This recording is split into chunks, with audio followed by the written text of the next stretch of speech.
সে নিজেও পথভ্রষ্ট, যাকে মাসালা দিয়েছে হেও কি হয়ে যাবে,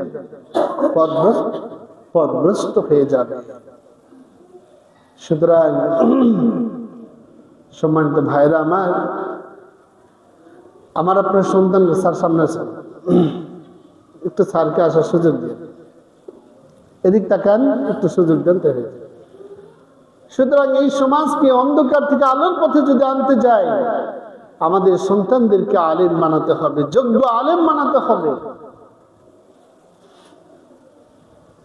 আজকে এই দেশে যত বড় বড় মাদ্রাসা করেছে, যোগ্য আলেমরা করেছে। এই দেশে মাদ্রাসা শিক্ষার মাধ্যমে, ধর্মীয় শিক্ষার মাধ্যমে কোটি কোটি মানুষকে দ্বীনের পথ দেখিয়েছে। কিন্তু যারা দুনিয়া লোভী তারা স্কুল কলেজ করেছে, এটা ভালো, স্কুল কলেজ খারাপ নয়।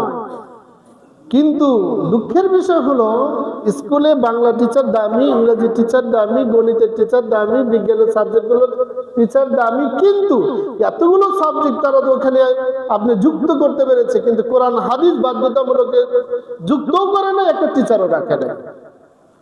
কিন্তু আমার কাছ থেকে, আপনার কাছ থেকে আমার সন্তানের বেতন ঠিকই নিচ্ছে কি নিচ্ছে না? আমরা কোন পরিবারের সন্তান? মুসলিম পরিবারের সন্তান।